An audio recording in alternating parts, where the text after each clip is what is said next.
Last செஷன்ல நம்ம Buddhism பத்தி பார்த்துருப்போம். புத்திசம் அப்புறம் ஜெயினிசம் எதனால உருவாச்சு, இந்த ரிலீஜியஸ் செக்ஸ் எல்லாம் எதனால உருவாச்சுன்றத லாஸ்ட் செஷனோட ஆரம்பத்துல நான் கொஞ்சம் டீட்டெயிலா சொல்லியிருப்பேன். சரிங்களா? ஆனா புத்திசம்ன்றது சித்தார்த்தா அப்படின்ற ஒரு மனிதரால புத்தாவா மாறினதுக்கு அப்புறம் உருவாக்கப்பட்டதுதான் புத்தாவா மாறினதுக்கு அப்புறம் புத்திசம் உருவாச்சு. ஆனா ஜெயினிசம்ன்ற ஒரு ரிலீஜியஸ் செக்ட் வந்து அப்படி உருவாக்கப்படலை. சரிங்களா? ஜெயினிசமும் சரி புத்திசமும் சரி எந்த காலகட்டத்தில் வந்து ரொம்ப பாப்புலராக ஆரம்பிக்குதுன்னு பார்த்தீங்கன்னா 600 பிசிஇல இருந்து தான். 600 பிசிஇல இருந்து. ஏன் அப்படின்றதுக்கு ரீசன்ஸ் வந்து நான் டீட்டெயிலாக போன செஷன், அதாவது புத்திசம்ல வந்துட்டு நான் இன்ட்ரோடக்ஷன் வந்து சொல்லியிருப்பேன். ஜெயினிசம் அப்படின்ற செக்ட் வந்துட்டு யாரோட அசோசியேட் பண்ணி நம்ம பேச போகிறோம் பார்த்தீங்கன்னா வர்தமன மகாவீரா. வர்தமன மகாவீரா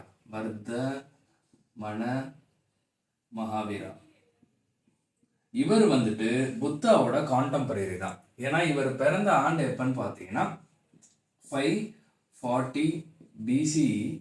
எப்போ இறந்திருக்காருன்னு பார்த்தீங்கன்னா 468 பிசிஇ. ஓகேவா? புத்தா எப்போ பிறந்தாரு? 563 பிசிஇல பிறந்து 483 பிசிஇல இறந்துட்டார். ஸோ ரெண்டு பேரும் சமகாலத்தை சேர்ந்தவங்க தான். ஆனா ஜெயினிசம்ன்றது அந்த புத்திசம் வந்து சித்தார்த்தா உருவாக்கின மாதிரி ஜெயினிசம் வந்து வர்தமன மகாவீரா உருவாக்கல. இவர் பிறக்கிறதுக்கு முன்னாடியே ஜெயினிசம்ன்ற ஒரு ரிலீஜியஸ் செக்ட் வந்து இருந்திருக்கு. எப்படி இது நம்மளுக்கு தெரிய வருதுன்னு பாத்தீங்கன்னா இவருக்கு முன்னாடியே ஒரு 23 பேர் இருந்திருக்காங்க. ஜெயினிசம்ல இந்த வர்தமன மகாவீரா மிச்சம் இருக்க 23 பேரை எப்படி சொல்லுவாங்கன்னா தீர்த்தங்கராஸ்ன்னு சொல்லுவாங்க. தீர்த்தங்கராஸ்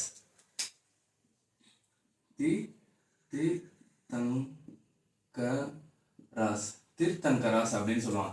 தீர்த்தங்கராஸ்னா யாருன்னு பாத்தீங்கன்னா இவங்க வந்து என்லைட்மெண்ட் அடைஞ்சிருப்பாங்க. சரிங்களா? ஸோ இவங்க வந்து மித்தவங்களுக்கு சொல்லி கொடுக்க போறாங்க. ஸோ இவங்க வந்து டீச்சர்ஸ்ன்னு கூட நீங்க சொல்லலாம். டீச்சர்ஸ். ஓகேவா? இது புரிஞ்சா? மகாவீரான்றது வந்துட்டு ஜெயினிசம் உருவாக்கல. ஏன்னா இவருக்கு முன்னாடி இருந்தே ஜெயினிசம் வந்து இருந்திருக்கு. ஸோ 23 பேர் இருந்திருக்காங்கன்னு சொல்றேன். ஸோ வர்தமன மகாவீராவை சேர்த்தா மொத்தம் 24 பேர். சரிங்களா? 23 + 1. அதுல முதல் தீர்த்தங்கரா யாருன்னு பாத்தீங்கன்னா அவர் வந்து ஆதிநாத்ன்னு சொல்லுவாங்க. ஆதிநாதான்னு சொல்லுவாங்க. இல்லைன்னா ரிஷபதேவா அப்படின்னு சொல்லுவாங்க. ரிஷபதேவா. சரிங்களா? இந்த ரிஷபதேவான்றவர் எங்க பிறந்திருப்பாருன்னு பாத்தீங்கன்னா அயோத்தியால பிறந்திருப்பார். ஓகேவா? அயோத்தியால பிறந்திருப்பார். இதுக்கு அடுத்து நிறைய பேர் இருக்காங்க. சரிங்களா? ஆனா கடைசியா இந்த வர்தமன மகாவீராவும் அதுக்கு முன்னாடி இருந்தவர் வந்து பிரசவநாதா அப்படின்னு சொல்லுவாங்க. இவர் வந்து 23வது தீர்த்தங்கரா. பர்சவநாதா இவர் வந்து எத்தனாவது தீர்த்தங்கரா? 23வது தீர்த்தங்கரா. சரிங்களா? 24வது தீர்த்தங்கரா தான் வர்தமன மகாவீரா. இந்த 23க்கு முன்னாடி வந்து 2 பேர் இருப்பாங்க. அதையும் தெரிஞ்சு வச்சுக்கோங்க. அவங்க யாருன்னு பாத்தீங்கன்னா 21வது தீர்த்தங்கரா வந்து நேமிநாத்னு சொல்லுவாங்க. நேமிநாத். சரிங்களா? அதுக்கடுத்து 22வது தீர்த்தங்கரா யாருன்னு பாத்தீங்கன்னா அரிஷ்டநேமி அப்படின்னு சொல்லுவாங்க. 22 வந்து யாருன்னு பாத்தீங்கன்னா அஷ்டநேமி அப்படின்னு சொல்லுவாங்க. ஓகேவா? மொத்தம் இப்போ நம்மளுக்கு வந்து எத்தனை தீர்த்தங்கரா நேம் தெரியும்? 5 தீர்த்தங்கரா நேம் தெரியும். முதல் வந்து ஆதிநாதா, 21வது வந்து நேமிநாத், 22வது வந்து அஷ்டநேமி, 23வது வந்து பர்ஷவநாத்துக்கு அடுத்து தான் வர்தமன மகாவீரா. இந்த பர்ஷவநாத் வந்து எங்க பிறந்திருப்பாருன்னு பாத்தீங்கன்னா வாரணாசி. இந்த பர்ஷவநாத்தும் வந்து ஒரு இம்பார்ட்டன்டான தீர்த்தங்கரா. சரிங்களா? இதை ஞாபகம் வச்சுக்கோங்க. ஓகே, இப்போ வர்தமன மகாவீரா அவரை பத்தி பாக்குறதுக்கு முன்னாடி ஜெயினிசம்ல வந்து தீர்த்தங்கராஸ் நான் சொல்றேன் பாத்தீங்களா? இந்த தீர்த்தங்கராசை வந்துட்டு யோகினி அப்படின்ற சில ஃபீமேல் ஸ்பிரிட்ஸ் இல்ல டிவைன் காட்ஸோட வந்து கம்பேர் பண்ணி வச்சிருப்பாங்க. இவங்களுக்கு வந்து இந்த காட்ஸ் வந்து அசோசியேட் ஆயிருக்கும். அதாவது யோகினி இல்ல யோகினி இப்படின்னு வச்சுக்கலாம். இந்த யோகினிஸ்னா என்னன்னு பாத்தீங்கன்னா ஒரு ஸ்பிரிட்ஸ் இல்ல டிவைன் ஸ்டேச்சர்ல வச்சிருக்க ஒரு female spirits. Divine in the sense கடவுளுக்கு இணையான வச்சிருக்கிற ஒரு ஃபீமேல். யோகினா ஃபீமேல் ஸ்பிரிட்ஸ் தான். சரிங்களா? இதை வந்து ஸ்பிரிட்ஸை வந்துட்டு சில தீர்த்தங்கராஸோட அசோசியேட் பண்ணியிருப்பாங்க. எப்படின்னு பார்த்தீங்கன்னா இப்போ எக்ஸாம்பிள் பார்த்தீங்கன்னா வர்தமன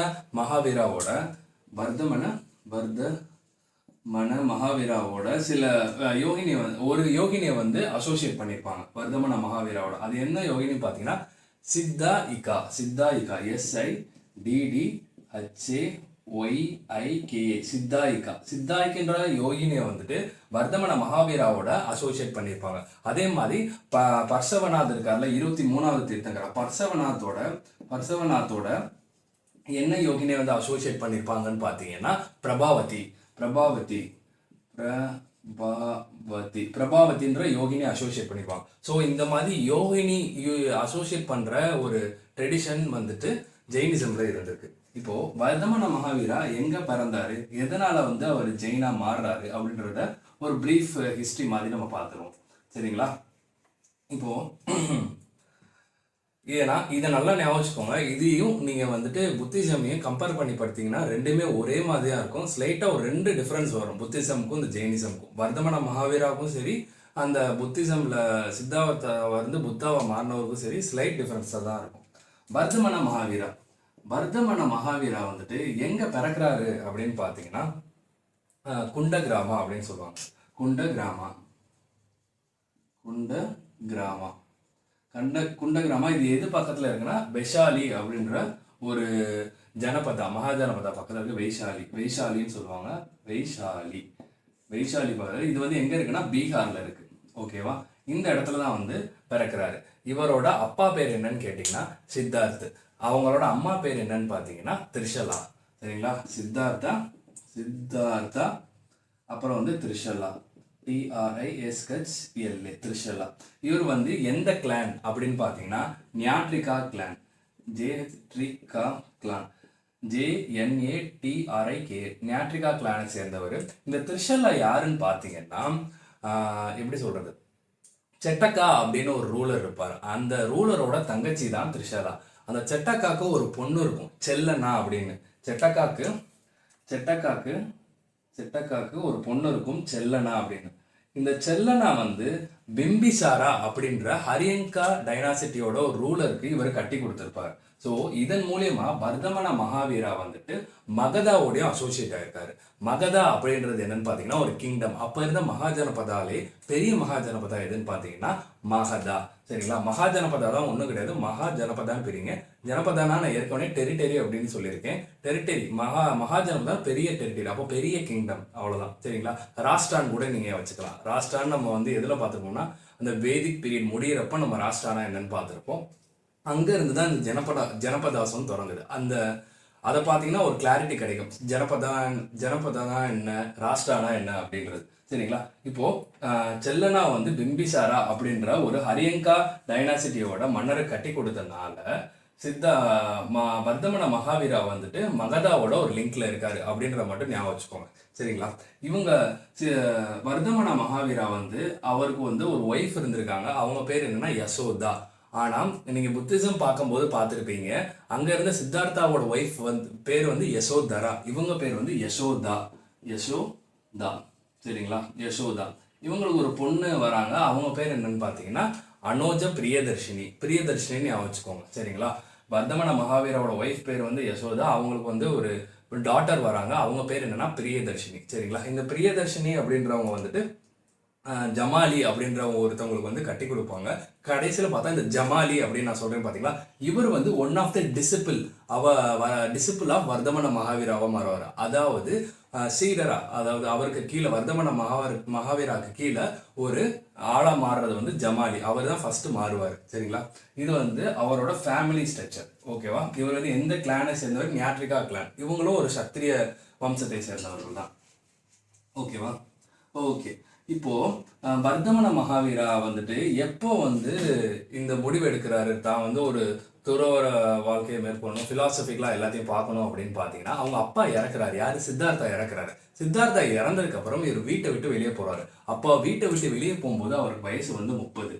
ஆனால் அந்த கௌதம புத்தர் நம்ம புத்திசம் பார்க்கும்போது அவர் வீட்டை விட்டு வெளியே போகும்போது அவருக்கு வயசு 29. சரிங்களா? இவருக்கு வந்து என்லைட்மெண்ட் கிடைக்குது. என்லைட்மெண்ட் இன் த சென்ஸ் கபில்யா அப்படின்னு இங்கே சொல்லுவாங்க. அங்கே வந்து என்லைட்மெண்ட் சொல்லியிருப்போம், அங்கே வந்து நிர்வாணா, இங்கே வந்து கேவல்யா அப்படின்னு சொல்லலாம். கேவல்யானா இவருக்கு வந்து ஞானம் கிடைக்குது எப்பன்னு பார்த்தீங்கன்னா 42 வயசுல கிடைக்குது. சரிங்களா, 42 வயசுல கிடைக்குது. இவர் வந்து எங்க வந்து அந்த ஞானம் கிடைக்குதுன்னு பார்த்தீங்கன்னா சால் ட்ரீ அப்படின்னு சொல்லுவாங்க. சால் ட்ரீ, SAL, சால் ட்ரீ. அதே இது புத்திசம்ல நீங்க பாத்தீங்கன்னா 35 வயசுல அவருக்கு ஞானம் கிடைக்கும். ஆனா அவர் எந்த ட்ரீ கீழே இருப்பாரு? போதகையால பீப்பல் ட்ரீ அப்படின்ற ஒரு ட்ரீ கீழே இருப்பாரு. ஆனா இங்க பாத்தீங்கன்னா இவர் வந்து சால் ட்ரீ அப்படின்ற ஒரு ட்ரீ கீழே கிடைக்குது. இந்த சால் ட்ரீ இந்த கேவல்யா எங்க அடைகிறாரு அப்படின்னு பாத்தீங்கன்னா அவர் பிறந்த இடம் என்ன சொன்னேன்? குண்டகிராமான்னு சொன்னேன். சரிங்களா, இவர் இதே மாதிரி இவர் கேவல்யா அதாவது என்லைட்மெண்ட் அடைஞ்ச இடம் பார்த்தீங்கன்னா ஜம்பிக கிராமா அப்படின்னு சொல்லுவாங்க. ஜம்பிக கிராமா. சரிங்களா, கிராமான்னு ஞாபகம் வச்சுக்கோங்க. அவர் கேவல்யா எங்க இருந்தானா ஜே கிராமா அப்படின்னு கூட ஞாபகம் வச்சுக்கலாம். ஜே கிராமா.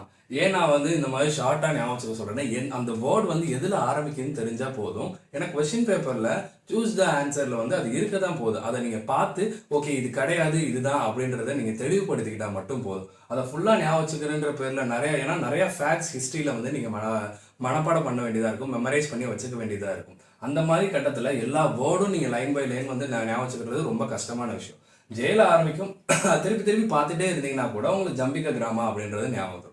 சரிங்களா, இவ வந்து கேவல்யா வந்துட்டு எங்க அடைகிறாருன்றதை நம்ம பார்த்துறோம். இந்த கேவல்யா அடைஞ்சதுக்கு அப்புறம் என்ன நடக்குதுன்னா வர்தமன மகாவீராவை வந்துட்டு ஜின்னா அப்படின்னு கூப்பிடுறாங்க. ஜின்னா அப்படின்னா என்னன்னு பார்த்தீங்கன்னா கான்குரர்னு அர்த்தம். சரிங்களா, ஜின்னா ஆர் ஜிட்டேந்திரயா அப்படின்னு சொல்லுவாங்க. ஜின்னா ஆர் ஜிட்டேந்திரயா ஜிட்டேந்திரயான்னு சொல்லுவாங்க. இப்படின்னா மீனிங் என்னன்னு பார்த்தீங்கன்னா கான்குரர்னு அர்த்தம். கான்குரர்னா எதை கான்குரர் பண்றாருன்னா இவரோட ஆசைகளை எல்லாத்தையுமே டிசைர்ஸ் எல்லாத்தையுமே கான்குரர் பண்ண ஒரு ஆளை தான் ஜித்தேந்திரியான்னு சொல்லுவாங்க. இது இன்னொரு மாதிரியும் வர சொல்லுவாங்க. அப்படி அது பேர் என்னன்னு பார்த்தீங்கன்னா நிர்கிரந்தா. இப்படின்னா உலக வாழ்க்கையில இந்த பாண்ட்ஸ்லாம் இருக்கணும். நிறைய எல்லாமே நம்மளுக்கு வேணும், நம்மளுக்கு பிடிக்கும் அப்படின்னு எல்லாத்துமேலேயும் ஒரு பாண்ட்ஸ் வச்சிருப்போம். இப்போ எனக்கு வந்துட்டு ஒரு என் அண்ணன் மேலேயோ என்ன சொல்ற நண்பன் மேலேயோ ஒரு பாண்ட் இருக்கும். அந்த பாண்டெல்லாம் உதறி தள்ளுறது தான் நிர்கந்தா அப்படின்னு சொல்லுவாங்க. சரிங்களா, ஜின்னானா கான்குரர்னு அர்த்தம். நிர்கந்தானா the person who என்ன சொல்றது எக்ஸ்டிங்விஷிங் ஆல் த பாண்ட் இல்லாம ஒருத்தர் இருப்பார்ல அவர் தான் நிர்கந்தா அப்படின்னு சொல்லுவாங்க. இந்த கேவல்யா அடைஞ்ச நடை இவர் வந்து கேவல்லாணி அப்படின்னு சொல்லுவாங்க. கேவல்யானா என்லைட்மெண்ட், கேவல்லாணினா என்லைட்மெண்ட் அடைந்தவர் அப்படின்ற ஒரு அர்த்தம். சரிங்களா, இதுவரையும் நல்லா புரிஞ்சிருக்குன்னு நினைக்கிறேன். இதுக்கு அடுத்து கேவல்யா அடைஞ்சிட்டாரு. புத்தா அங்க என்ன பண்ணுவாரு? அவர் வந்து என்லைட்மெண்ட் அடைஞ்சதுக்கு அப்புறம் செர்மன் ஆரம்பிப்பார். அதே மாதிரி இவரும் செர்மன் ஆரம்பிக்கிறார். இவர் எங்க ஃபர்ஸ்ட் செர்மன் ஆரம்பிக்கிறாருன்னு பாத்தீங்கன்னா பாவா அப்படின்ற இடத்துல தான் செர்மன் ஆரம்பிக்கிறார். செர்மன்னா என்னது? இவரை பத்தின ஒரு சொற்பொழிவு. இவர் ஃபாலோ பண்ற ஜெயினிச பத்தின சொற்பொழிவு. எதற்காக? மக்களை வந்து இந்த செக்டுக்குள்ள கொண்டு வரணுன்றதுக்காக. சரிங்களா, செர்மன் வந்து பாவா. கடைசியில பாத்தீங்கன்னா இவரோட டெத் எங்க இருக்குன்னு பாத்தீங்கன்னா பாவபூரி அப்படின்னு இருக்கு. சரிங்களா, பாவபூரி அப்படின்ற இடத்துல இவரோட டெத்து நடக்குது. சரிங்களா, இது எங்க இருக்குன்னு பாத்தீங்கன்னா பீகார்ல இருக்கு. இதுதான் இவரை பத்தின ஒரு என்ன சொல்றது ஒரு பிரீஃபான ஹிஸ்டரி. அவ்வளவுதான், பிரீஃபான ஹிஸ்டரி தான். சரிங்களா, இப்போ ஜெயினிசம் வந்து என்ன சொல்ல வருது அப்படின்னு பாத்தீங்கன்னா ஜெயினிசம் வந்து புத்திசம் மாதிரி தான், அகிம்சை வழி தான் நீங்க ஃபாலோ பண்ணணும் அப்படின்ற சொல்றது. ஆனா இதுக்கும் அதுக்கும் 2 டிஃபரன்ஸ் இருக்கு. என்னன்னு பாத்தீங்கன்னா இந்த ஜெயினிசம் வந்து இந்த உலகமே ஒரு மாயை அப்படின்னு சொல்லுது. மாயைன்னு ஏன் சொல்லுதுன்னா நான் லிவிங் திங்ஸ், அதாவது வந்து உயிரற்ற பொருட்கள் கூட சோல் இருக்கு அப்படின்னு சொல்லுது. சோல்னா என்ன சொல்ற இந்த பாடியும் போயிடும், அதாவது இந்த உடம்பும் கிடையாது. இந்த உடம்புக்குள்ள நம்மளுக்கு அந்த மைண்ட் இருக்கும்ல அதுவும் கிடையாது. சோல் உனக்குன்னு ஒரு இந்த மனசாட்சி அந்த மாதிரி ஏதாவது சொல்லுவோம்ல, நம்மளால கண்ணில் பார்க்க முடியாது. ஹீஸ் எ பியூர் சோல் அந்த மாதிரி சொல்லுவோம்ல, அந்த மாதிரி எல்லா நான் லிவிங் திங்ஸுக்கு கூட இங்க வந்து சோல்னு ஒன்று இருக்கு அப்படின்னு சொல்லுது. சரிங்களா, ஆனா புத்திசம் என்ன சொல்லும்? எதுக்குமே சோல் கிடையாது, இந்த உலகமே அனட்டா அப்படின்னு சொல்லும், சோல் லெஸ்ன்னு சொல்லும். சரிங்களா, சோல் லெஸ்ன்னு சொல்லும். அதுக்கப்புறம் பார்த்தீங்கன்னா இந்த ஜெயினிசம் வந்துட்டு கேஸ்ட்டை வந்து புத்திசம் அளவுக்கு அவ்வளோ கடுமையாக வந்து இருக்கல. சரிங்களா, கேஸ்ட்டை வந்து புத்திசம் அளவுக்கு அவ்வளோ கடுமையாக இருக்கல. அப்படின்ற மீனிங் என்ன சொல்ல வரேன்னா கேஸ்ட்டை எதிர்த்திருக்காங்க, ஆனா இருந்தாலும் புத்திசம் எந்த அளவுக்கு தீவிரமா எதிர்த்ததோ அந்த அளவுக்கு தீவிரமா எதிர்க்கல அப்படின்னு வச்சுக்கலாம். சரிங்களா, இதுதான் இது ரெண்டுத்துக்கும் இடையில இருக்க ஒரு சின்ன டிஃபரன்ஸ். சரிங்களா, இது வந்து சோலை வந்து இருக்கு அப்படின்னு சொல்லுது. எதுக்கு? நான் லிவிங் திங்ஸு கூட சோல் இருக்குன்னு சொல்லுது. இந்த உலகமே ஒரு மாயை அப்படின்னு சொல்லுது. ஓகேவா? இதுக்கு அடுத்து அங்க புத்திசம்ல நம்ம பார்த்த மாதிரி 3 ஜுவல்ஸ், அதாவது 3 ரத்னாஸ் அங்கன்னு சொன்னோம். இங்கேயும் வந்து 3 ரத்னாஸ் இருக்கு. சரிங்களா? 3 ரத்னாஸ், இங்கேயும் 3 ரத்னாஸ் இருக்கு. இதுல 3 ரத்னாஸ் என்னன்னு பார்த்தீங்கன்னா, ஒன்று வந்து ஃபெய்த், அதாவது வந்துட்டு ஃபெய்த், FAITH, ஃபெய்த். அடுத்து வந்து நாலேஜ், அடுத்து வந்து ஆக்ஷன். ஓகேவா? Faith, knowledge, action. Faith, knowledge, action. இதை வந்துட்டு இவங்க, அதாவது புத்தாக்கு வந்து நான் வந்து பாலி லாங்குவேஜில் வந்து அவங்க நிறைய விஷயங்களை எழுதியிருந்தாங்க, நிறைய விஷயத்த அவங்க அப்படி தான் சொன்னாங்கன்னு சொல்லியிருந்தேன். எக்ஸாம்பிளாக பார்த்தீங்கன்னா நிர்வாணா, தர்ம சக்கர பரிவர்த்தனா, இதெல்லாம் பாலி அப்புறம் சான்ஸ்கிரிட்ல இருக்கும்னு நான் சொல்லியிருந்தேன். இவங்களுக்கு என்ன லாங்குவேஜ்னு பார்த்தீங்கன்னா பிரக்ரிட். இந்த பிரக்ரிட்ன்றது என்னன்னா, அந்த காலத்துல மக்கள், பொதுவான ஜனங்கள் வந்து, வெகுஜனங்கள் வந்து பேசக்கூடிய லாங்குவேஜ் தான் பிரக்ரிட். பிரக்ரிட்ன்ற போது பிரக்ரிட்னு மட்டும் சொல்ல முடியாது, அர்த்த மகதி அப்படின்னு ஒரு பிரக்ரிட் லாங்குவேஜ் ஒன்று இருக்கு. அதுலயும் சில விஷயங்கள் எழுதியிருக்காங்க. என்னன்னா அர்த்த மகதி எதோட அசோசியேட் ஆகுதுன்னு பார்த்தீங்கன்னா ஜெயினிசம். அர்த்த மகதி. ஓகேவா? அர்த்த மகதி டெக்ஸ்ட், அதாவது லாங்குவேஜ்லயும் இது ஒரு பிரக்ரிட் லாங்குவேஜ் தான். இதுலயும் கூட ரிலீஜியஸ் டெக்ஸ்ட் வந்து எழுதியிருக்காங்க. ஓகேவா? ஓகே. இந்த 3 ரத்னாஸ் வந்து ஃபெய்த், நாலேஜ், ஆக்ஷன். இதை நல்லா ஞாபகம் வச்சுக்கோங்க. இது எப்படி சொல்லுவாங்கன்னு பார்த்தீங்கன்னா, சம்யக்க தர்ஷனா, சம்மக்கிய நானா, சம்மக்கிய சரிதா அப்படின்னு சொல்லுவாங்க. என்னன்னு பார்த்தீங்கன்னா சம்மக்கிய அப்படின்னா வந்து right faith, right knowledge, right action, இப்படி தான் சொல்லுவாங்க. ரைட், இதுக்கு எல்லாத்துக்கு முன்னாடி ரைட் வரும். இந்த ரைட்டு தான் வந்து சம்மக்கியா. சரிங்களா? சம்மக்கிய தர்ஷனா, சம்மக்கிய தர்ஷனா. ஃபெய்த்னா தர்ஷனான்னு அர்த்தம். நாலேஜ்னா ஞானானா ஞானம். ஓகேவா? ஆக்ஷனுக்கு வந்துட்டு தர்சனா, ஞானா, சரித்ரா. சரிங்களா? சரித்தா இல்ல சரித்ரா, இல்லைன்னா விஸ்வாசன் கூட சொல்லலாம். விஸ்வாஸ்னா ஆக்ஷன் அர்த்தம். சரிங்களா? இது எப்படி நீங்க ஞாபகம் வச்சுக்கலாம்? ஃபெய்த், நாலேஜ், ஆக்ஷன்னா, எல்லாரும் இந்த கேரளாவில் ஒரு மூவி இருக்கும், அதில் ஒரு பொண்ணு கூட தர்ஷனான்னு வரும். அது வந்து டாப் ஆல் காலாக இருக்கும். கடைசியில் வந்துட்டு அந்த பையனை விட்டுட்டு போயிடும். ஸோ அந்த தர்ஷனா வந்து ரொம்ப ஞானமாக இருக்குது. அதனால அவளை ஈஸியாக அவளால் என்ன ஆக்ஷனாலும் பண்ண முடியும் அப்படின்றத ஞாபகம் வச்சுக்கோங்க. அந்த படம் பேர் அவனுக்கு கூட நிறையா முடி இருக்கும், மறந்துடுச்சு.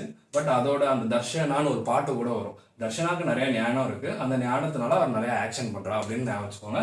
இதுதான் அந்த 3 ரத்னா. ஓகேவா? 3 ரத்னா வந்துட்டு அங்க வந்துட்டு புத்திசம்ல பார்க்கும்போது நம்ம எப்படி பார்த்தோம்? புத்தா, தம்மா, சங்கான்னு பார்த்தோம். அதே மாதிரி இங்கேயும் 3 ரத்னாஸ் இருக்கு. இது போக இங்க என்ன இருக்குன்னு பாத்தீங்கன்னா 5 கன்ஸ்ட்ரைன்ஸ் இருக்கு. கன்ஸ்ட்ரைன்ஸ் அதாவது 5 ஓ. நீங்க வந்து ஒரு சபதம் எடுக்கிற மாதிரி. ஓகேவா? 5 கன்ஸ்ட்ரைன்ஸ் 5 கன்ஸ்ட்ரைன்ஸ் ஆர் 5 ஓஸ்ன்னு சொல்லுவாங்க. ஓ, அதாவது நீங்க வந்து ஒரு சபதம் எடுக்கிற மாதிரி. என்னன்னு பாத்தீங்கன்னா, இதுக்குள்ள வரவங்க வந்து ஃபர்ஸ்ட் வந்து எதையும் கொல்லக்கூடாது, அடுத்து வந்து பொய் சொல்லக்கூடாது. சரிங்களா? அதுக்கடுத்து வந்துட்டு திருடக்கூடாது, பிறர் பொருளுக்கு ஆசைப்படக்கூடாது, பிரம்மச்சரியத்தை கடைபிடிக்க வேண்டும். சரிங்களா? என்னன்னு நான் திருப்பியும் சொல்றேன். ஃபர்ஸ்ட் வந்துட்டு இவங்க யாருமே வந்துட்டு நோ கில்லிங், யாரையுமே கொல்லக்கூடாது, கொல்லாதே, பொய் சொல்லாதே, லையிங், நோ லையிங், பொய் சொல்லாதே, திருடாதே, ஸ்டீலிங், நோ ஸ்டீலிங். சரிங்களா? அதுக்கடுத்து வந்துட்டு பிறர் பொருளுக்கு ஆசைப்படாதே. பிறர் பொருளுக்கு ஆசைப்படாதுன்னா நான் டிட்டாச்மெண்ட் அப்படின்னு சொல்றாங்க. நான் அட்டாச்மெண்ட், சாரி, டிட்டாச்மெண்ட் இல்லை, அட்டாச்மெண்ட்.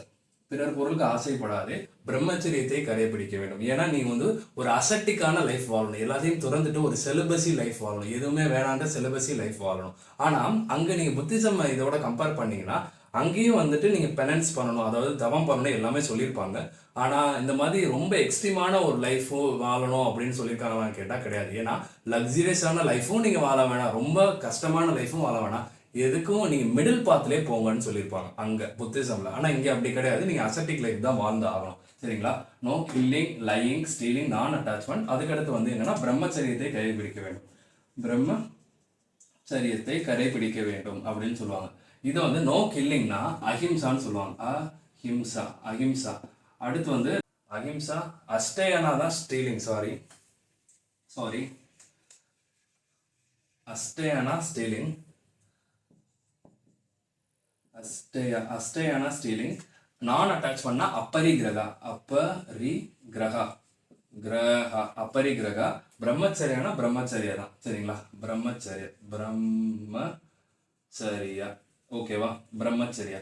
இதுல இந்த லைங்கிறதுக்கு ஒரு வேர்ட் வரும், அது வந்து ஒரு சான்ஸ்கிரிட் வேர்டோ இல்லை அந்த பிரக்ரிட் வேர்டோ ஏதோ ஒன்று வரும், அது வந்து எனக்கு மறந்துருச்சு. நான் கம்யூனிட்டி போஸ்ட்ல வந்து டெக்ஸ்ட் பண்றேன். இல்லை லைங்க்கு உங்களுக்கு என்னன்னு தெரிஞ்சுன்னா நீங்க வந்து கமெண்ட் பண்ணுங்க, ஓகேவா? நீங்களும் இதை பார்த்து வச்சுக்கோங்க. இது இது 5 நல்லா தெரிஞ்சிருந்தா போதும், இதுவே மோர் தென் எனஃப் எனக்கு தெரிஞ்சு, ஓகேவா? இந்த விஷயங்களை நீங்க கடைபிடிக்கணும் அப்படின்றத சொல்றாங்க, ஜெயினிசம் நீங்க ஃபாலோ பண்ணீங்கன்னா, சரிங்களா? இதுல இந்த முதல் நாள் இருக்கு பாத்தீங்களா, இந்த முதல் நாள் யாரு சொல்லியிருப்பாங்கன்னு பாத்தீங்கன்னா 23வது தீர்த்தங்கரான்னு நம்ம ஒருத்தரை பார்த்திருப்போம். அவர் பேர் வந்து பிரசவநாத். பிரசவநாத். அந்த பிரசவநாத் தான் வந்துட்டு இந்த முதல் நாள் வோவ்ஸ், அதாவது கன்ஸ்டன்ஸை வந்து சொல்லியிருப்பார். இந்த 5வது கன்ஸ்டன்ட் வந்து யாரால சொல்லப்பட்டது அப்படின்னு பாத்தீங்கன்னா நம்ம வர்தமன மகாவீராவால் தான் சொல்லப்பட்டது. இந்த லாஸ்ட் பிரம்மச்சரியம் மட்டும்தான் வர்தமன மகாவீராவால் சொல்லப்பட்டது. இதே மாதிரி புத்திசம்ல அஷ்டங்கிக மார்க்கா அப்படின்னா 8 ஃபோல்டு பார்த்துன்னு இருக்கும். அதை நீங்க வந்து கடைபிடிச்சிங்கன்னா என்லைன்மெண்ட் ஆக முடியும்னு சொல்லுது. ஸோ இதில் வந்து 5 ஓஸ், அது வந்து அஷ்டங்கிக மார்க்கா, சரியா? அஷ்டங்கிகா மார்க்கா. இதுக்கடுத்து என்னன்னு பார்த்தீங்கன்னா இந்த ஜெயினிசம் ஃபாலோ பண்றவங்களே 2 செட்டா பிரிகிறாங்க. ஏன் அதாவது 2 ஸ்கூல்ஸா பிரிகிறாங்க. இப்போ புத்திசம்ல வந்து ஹீனயானா மகாயானா அப்படின்னு பிரியுதுல, அதே மாதிரி இங்கே வந்து 2ஆ பிரிகிறாங்க. அதற்கு காரணம் என்ன, ரீசன் என்னன்னு பார்த்தீங்கன்னா, ரீசன் ஒன்று இருக்கணும்ல, எதுக்கு அவங்க பிரிகிறாங்க? அங்க வந்து பிரிஞ்சதுக்கு காரணம் ஒரு ரீசன் என்னன்னு பார்த்தீங்கன்னா, அந்த உமன்ஸை உள்ள விடுறது, அதுக்கப்புறம் வந்து அந்த போதிசட்டவர்கள் தன்னை வந்து கடவுளா அவங்க வந்து, அதாவது காடா, தன்னை காடா நினைக்கல, புத்தாவை வந்து காடா நினைச்சு ஒரு ஐடல் வர்ஷிப் பண்றாங்க. அதனாலதான் மகாயான புத்திசம் வந்து பிறக்குது. இங்க வந்து என்ன ரீசன் பாத்தீங்கன்னா, இந்த ஜெயினிசம் வந்து எந்த ரீஜன்ல எந்த கிங்டம்ல நான் மேஜரா இருந்துச்சு அப்படின்னு நான் சொல்ல வரேன்னா மகதா. ஏன்னா ஃபர்ஸ்டே வந்துட்டு இந்த மர்தான மகாவீரா வந்து மகதா கிங்டமோட அசோசியேட் ஆயிருந்தான்னு சொன்னேன். மகதான்ன்றது வந்து ஒரு மகா ஜனபதா, சரிங்களா? இந்த மகதால வந்து ஒரு ஃபெமைன் வருது. அப்ப என்ன பண்றாங்கன்னு பாத்தீங்கன்னா, இந்த ஜெயினிசம் ஃபாலோ பண்றவங்க கொஞ்சம் பேர் மகதாலே இருந்துடுறாங்க, கொஞ்சம் பேர் வந்து சவுத் இந்தியாவுக்கு வராங்க, சரிங்களா? சவுத் இந்தியாவுக்கு வரவங்க பேர் வந்து திகம்பரா அப்படின்னு சொல்றாங்க, ஓகேவா? சவுத் இந்தியாவுக்கு வரவங்க பேரு திகம்பரா, திகம்பரா செக்ட்னு சொல்றாங்க. இதே வந்துட்டு அங்க மேலேயே இருந்தவங்க, மகதால நார்த்லயே இருந்தவங்க வந்து ஸ்வேட்டம்பரா, சரியா? ஸ்வேட்டம்பரா அண்ட் திகம்பரா. இவங்களை வந்து என்னன்னு சொல்லுவாங்கன்னா நேக்கட் கிளாடுன்னு சொல்லுவாங்க. இவங்க வந்து வர்தமன மகாவீரா என்ன சொல்றாரோ அதை அப்படியே ஃபாலோ பண்ணுவாங்க, ரொம்ப ஸ்ட்ரிக்டா ஃபாலோ பண்ணுவாங்க. இவங்க வந்து நேக்கட் கிளாடுன்னு சொல்லுவாங்க. ஏன் நேக்கட் கிளாட் அப்படின்னு சொல்றாங்கன்னா, இவங்க உடம்புல வந்து எந்த விதமான துணியும் அணிந்திருக்க மாட்டார்கள். இவங்க வந்து 5 ஓஸ் ஆர் கன்ஸ்டன்சியும் வந்து ஃபாலோ பண்ணுவாங்க, சரிங்களா? இதுல என்ன ஒரு பிலீஃப் இருந்ததுன்னா, ஒரு உமன் வந்து தீர்த்தங்கராவா ஆக முடியாது. No woman can become a Tirthankara, சரிங்களா? No woman can become a Tirthankara அப்படின்னு திகம்பரா செக்ட்ல அவங்க வந்து நம்பினாங்க. ஸ்வேட்டம்பரா செக்ட்ல என்ன பண்றாங்கன்னா, இவங்க வந்து ஃபெமைன் வந்த போது அங்கேயே தங்கிட்டாங்க. இவங்களை வந்து ஒயிட் கிளாடுன்னு சொல்லுவாங்க. ஏன்னா இவங்க வந்து ஒயிட் கலர்ல ஒரு துணி வந்து உடம்பு மறைக்கிறதுக்காக போட்டிருப்பாங்க. இவங்க வந்து 4 ஓஸ் தான். 4 ஓஸ், அதாவது அந்த முதல் 4 ஓஸ் நான் சொன்னேன் பாத்தீங்களா, கொல்லாதே, பொய் சொல்லாதே, திருடாதே, அடுத்தவர் பொருளுக்கு ஆசைப்படாதே அப்படின்னு அந்த 4 ஓவை மட்டும்தான் கடைபிடிப்பாங்க, சரிங்களா? பிரம்மச்சரியம் கிடையாது. இங்கேயும் வந்து என்ன பிலீவ்னா, உமன் வந்து தீர்த்தங்கராவா ஆகலாம் அப்படின்ற ஒரு பிலீஃப், ஓகேவா? இந்த திகம்பரா செக்டுக்கு வந்துட்டு ஒரு லீடர் இருப்பார்ல, அங்க இருந்து இங்க வராங்கன்னா ஒருத்தர் தலைமையில வந்திருப்பாங்க. அவர் பேர் வந்து என்னன்னு பாத்தீங்கன்னா பத்ரபாகு, சரிங்களா? பத்ரபாகு. இந்த ஸ்வேட்டம்பரா செக்டோர லீடர் பேர் என்னன்னு பாத்தீங்கன்னா ஸ்தூல பத்ரா, ஓகேவா? இதுவரையும் எல்லாருக்கும் நல்லா புரிஞ்சதுன்னு நினைக்கிறேன். ஸ்வேட்டம்பரானா அந்த லீடரோட பேரும் எஸ்ல தான் ஆரம்பிக்கும், சரிங்களா? ஆனா திகம்பரானா அவர் பேர் பத்ரபாகு. இவங்க வந்து இவங்க என்ன சொல்றாங்க, ஃபெமைன் முடிஞ்சதுக்கப்புறம் திகம்பரா செக்ஸ்காரங்க இங்க இருந்து கீழே இருந்து மேலே போறாங்க. அங்க எல்லாமே மாறி இருக்கு. எப்படின்னா, இவங்க எல்லாமே ரொம்ப வர்தமன மகாவீரா சொன்னதை அப்படியே கடைபிடிச்சு வாழ்ந்துட்டு இருந்தாங்க. ஆனா இவங்க பாத்தீங்கன்னா கொஞ்சம் லாவிஷான லைஃப் ஸ்டைல்லாம் வாழ ஆரம்பிச்சிட்டாங்க. யாரு? ஸ்வேட்டம்பரா செக்ஸ். அதனால இவங்களுக்கு இடையிலுமே ஒரு ரிஃப்ட் வந்துருச்சு, ஒரு பிளவு வந்துருச்சு, சரிங்களா? இதுக்கப்புறம் என்ன நடக்குதுன்னா, இந்த பத்ரபாகு இருக்கார்ல, இந்த பத்ரபாகு இறந்ததுக்கு அப்புறம் இந்த ஸ்தூல பத்ரா அதாவது ஒரு ஜெயினிஸ் கவுன்சில் வந்து ஆரம்பிக்கிறார். அங்க நம்ம பார்த்திருப்போம், புத்திசம்ல 4 கவுன்சில் நடந்துச்சு. இங்க வந்து முக்கியமா 2 கவுன்சில் நடந்துச்சு, 3ஆவதாகவும் ஒரு கவுன்சில் நடந்துச்சு, சரிங்களா? ஆனா அது அவ்வளவு இம்பார்ட்டன்ட் கிடையாது. இங்க வந்து மொத்தம் 2 கவுன்சில் நடந்துச்சு. அது இப்ப நம்ம என்னன்னு பார்ப்போம்.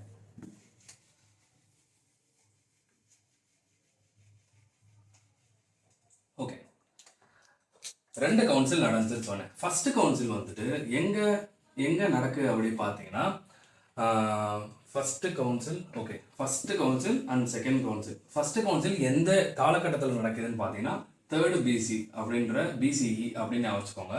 ஆனால் செகண்ட் கவுன்சில் வந்து 6th ஏடியில் தான் நடக்குது. ஏடினா சிஇ ஆஃப்டர். இது வந்துட்டு BCE பிஃபோர் கிறிஸ்டியன் எரா, இது வந்து பிஃபோர் காமன் எரா, இது வந்து காமன் எரா அப்படின்னு சொல்லுவாங்க. இது வந்து 6th ADயில் நடக்குது. இதை வந்து யாரு தலைமை தாங்குறான்னு பார்த்தீங்கன்னா ஸ்தூலபத்ரா. சரிங்களா?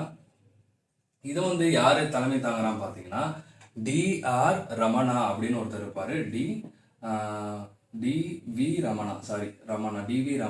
இந்த டிவி வந்துட்டு ஒரு அப்ரிவேஷன் தான். அது வந்து தேவராத்தி அப்படின்னு ஏதோ ஒரு பெரிய பேர் வரும், அதனால ஞாபகம் வச்சுக்க முடியல. ஸோ வந்து கடைசியில் இந்த முடிகிற நேம் மட்டும் நான் நல்லா ஞாபகம் வச்சுக்கிறேன். ஆரம்பிக்கிறது டீல ஆரம்பிக்கிறது தேவராத்தி அப்படின்னு, முடியும் போது ரமணா அப்படின்ற ஒரு நேம்ல முடியும். சரிங்களா? இந்த 2 கவுன்சில்லையும் என்ன பண்ணியிருக்காங்கன்னு பார்த்தீங்கன்னா 12 ஃபர்ஸ்ட் கவுன்சிலில் வந்து 12 அங்காஸ் அப்படின்ற சில விஷயங்களை வந்து இயற்றியிருக்காங்க. 12 அங்காஸ் இந்த சென்ஸ் ஜெயினிசம் பற்றிய விளக்கக்கூடிய சில நூட்களை வந்து இயற்றியிருக்காங்க. இந்த ரெண்டாவது கவுன்சில் எப்போ 6th CE, இது வந்து BCE. ஓகேவா? இது வந்துட்டு எப்படின்னா இந்த BCEக்கும் CEக்கும் டிஃப்ரென்ஸ் தெரியும்னு நான் நினைக்கிறேன். அப்படி யாருக்கும் தெரியலன்னா இப்போதைக்கு கவனிங்க. நான் வந்து ஒரு சின்ன வீடியோ எடுத்து இதை வந்து நான் என்னென்னு எக்ஸ்பிளைன் பண்ணிடுறேன். சரிங்களா? 6th ஏடின்றது இதுக்கு முன்னாடி BCE-ADன்னு தான் இருந்துச்சு. இப்போ தான் BCE-CEன்னு மாற்றிருக்காங்க. BCன்றது பிஃபோர் காமன் எரா, இது வந்து காமன் எரா. சரிங்களா? இது ஃபர்ஸ்ட் கவுன்சிலில் வந்து 12 அங்காஸ் வந்து அதாவது ப்ரிப்பேர் பண்ணுறாங்க. செகண்ட் கவுன்சிலில் வந்து 12 அங்காஸோட சேர்த்து 12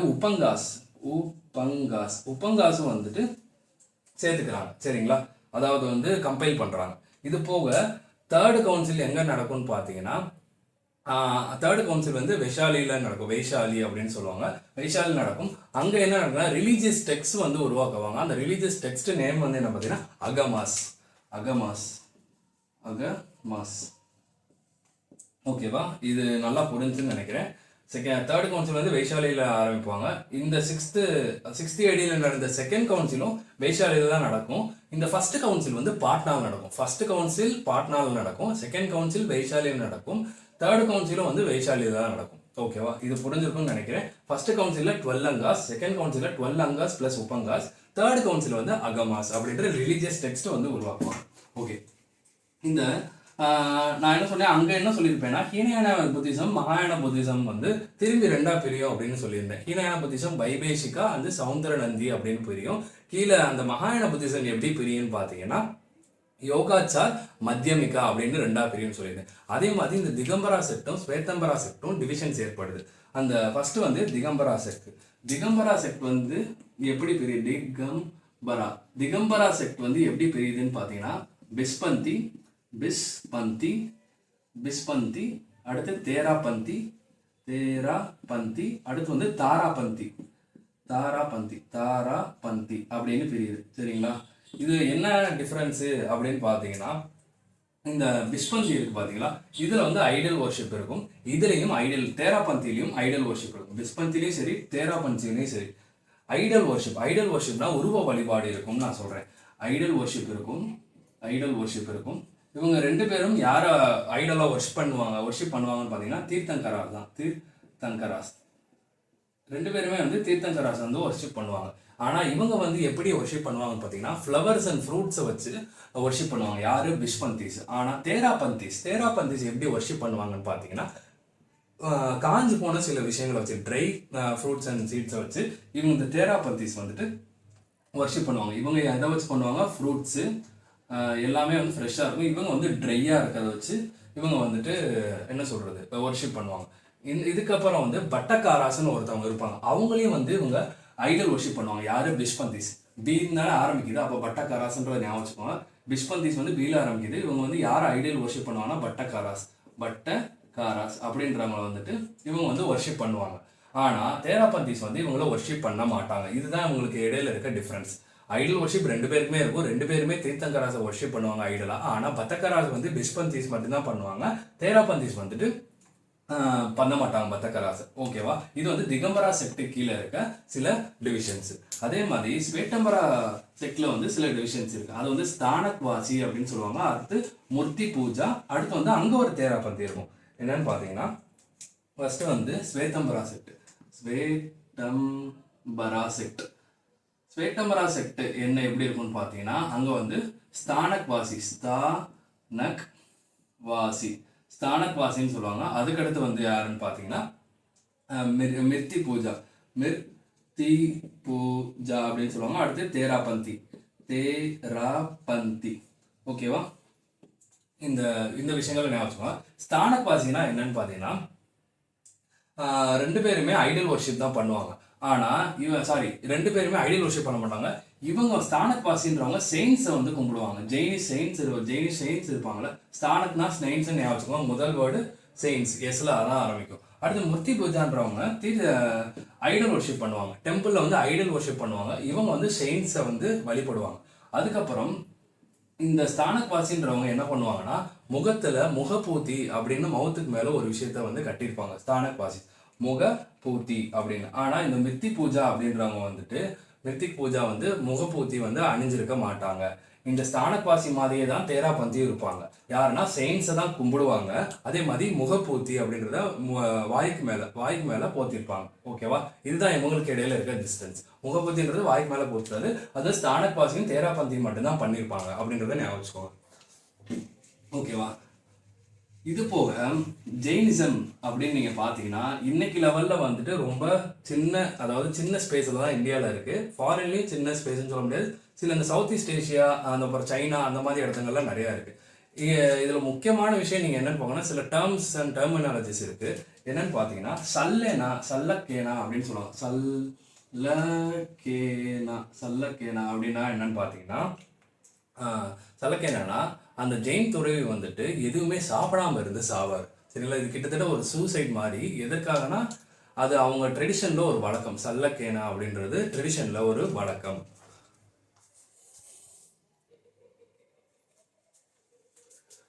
சல்லக்கேனா என்ன சொன்னேன், அவங்க வந்துட்டு சாப்பிடாம இருந்து தன்னோட சாவை அவங்க வந்து தேதிக்குவாங்க. இதுக்கடுத்து இன்னொரு டெர்மினாலஜி என்னன்னு பாத்தீங்கன்னா பிரத்திக் ரமணா. சரிங்களா? இதுக்கு மீனிங் என்னன்னா அந்த ஜெயின் துறவி வந்து தன்னோட வாழ்நாள வந்து ஏதாவது சின்ஃபுல்லான விஷயம், உண்மைக்கு புறமான விஷயங்கள் சில விஷயம் செஞ்சிருப்பாங்க. அதை வந்து ரெப்பன் பண்ணி நினைச்சு தன்னோட வாழ்நாள ஓட்டுறதா பிரத்திக் ரமணா. ரெப்பன் பண்ணுவாங்க நினைச்சு, அதாவது அதுக்கு மன வருத்தப்பட்டு இந்த மாதிரி சின்ஸ்லாம் நம்ம பண்ணிட்டோமே, இனிமேல் அதை நம்ம பண்ணக்கூடாது அப்படின்றதுக்காண்டி பிரத்திக் ரமணா அப்படின்ற ஒரு வழக்கத்தை வந்து கடைபிடிப்பாங்க. இதுதான் அந்த ஜெயின் துறவர்கள் வந்துட்டு கடைபிடிக்கிற ரெண்டு வழக்கம். சல்லக்கானா, அடுத்து வந்து பிரத்திக் ரமணா. சரிங்களா? ஸோ இதோட பார்த்தீங்கன்னா இந்த புத்திசமும் சரி ஜெயினிசமும் சரி எதனால உருவாச்சு, இது இப்போ எப்படி எந்த காலகட்டத்தில் இருக்கு, அதாவது இன்னைக்கு நிலைமையில அது எப்படி இருக்குன்னு நம்மளுக்கு தெரியும். இதுக்கடுத்து இந்த புத்திசமும் ஜெயினிசமும் யாரெல்லாம் வந்து கொண்டாடினாங்க, அதாவது ஒரு டைனசிட்டி வரும்போது ஒரு அரசர்கள் வந்து இதை ஃபாலோ பண்ணுவாங்க. அவங்க அதுக்காக சில வேலைகள் பார்ப்பாங்க. அதாவது இந்த ரிலீஜனை வந்து மேம்படுத்துறதுக்காகவோ இல்லை அவங்களுக்கு வந்துட்டு ஒரு மனநிறைவுக்காக இந்த ரிலீஜன் காட்டி ஏதாவது ஒன்று பண்ணியிருப்பாங்க. அது வந்து போக போக ஒரு டைனாசிட்டி நம்ம பார்க்கும்போது கொஞ்சம் தெளிவாக பார்த்துக்கலாம். சரிங்களா? இதில் நான் சொன்ன மாதிரி அது வந்து பாலி, இது வந்து பிரக்ரிட். இதை நீங்கள் அதையும் புத்திசமையும் ஜெயினிசமையும் கம்பேர் பண்ணி படிச்சிங்கன்னா ரொம்ப ஈஸியாக இருக்கும். ஏன்னா நான் சொன்ன மாதிரி சின்ன டிஃப்ரென்ஸ் தான் வரும். ரெண்டுமே வந்து அகிம்சைக்கு எதிராக வந்து போராட போகிறது தான். ஆனால் அங்கே புத்திசம் வந்து சோல் லெஸ்ன்னு சொல்லுவாங்க, இவங்க வந்து சோல்னு சொல்லுவாங்க. அங்கே வந்து 3 ரத்னாஸ் இருக்குது, இங்கேயும் 3 ரத்னாஸ் இருக்குது. அங்கே வந்து அஷ்டங்கிக மார்க்கா 8 ஃபோல்டு பார்த்து இங்கே வந்து 5 ஓஸ் 5 கன்ஸ்டைஸ்ன்னு சொல்லுவாங்க. ஸோ இந்த மாதிரி சின்ன டிஃப்ரென்சஸ் தான் இருக்கும். இதை நம்ம தெளிவாக நம்ம பார்த்துக்கிட்டோம் அப்படின்னா எப்பயுமே குழப்பாது. இதில் நான் ஏதாவது விட்டுருந்தேன் அப்படின்னா வந்து நான் கம்யூனிட்டி போஸ்ட்டில் வந்து போஸ்ட் பண்ணுறேன், ஒரு இமேஜ் மாதிரி போஸ்ட் பண்ணுறேன். நீங்கள் அதை பார்த்துக்கிட்டீங்கன்னா உங்களுக்கு ஒரு தெளிவு கிடைக்கும். சரிங்களா? இது யூஸ்ஃபுல்லாக இருந்துச்சுன்னா நீங்களும் படிங்க. இதை படித்ததுக்கப்புறம் if you know someone who is preparing for civil services or ஏதாவது ஒரு ஸ்கூல் சில்ட்ரன் யாராவது அந்த மாதிரி இருந்தாங்கன்னா அவங்களுக்கு வந்து ஷேர் பண்ணுங்கள். தேங்க்யூ.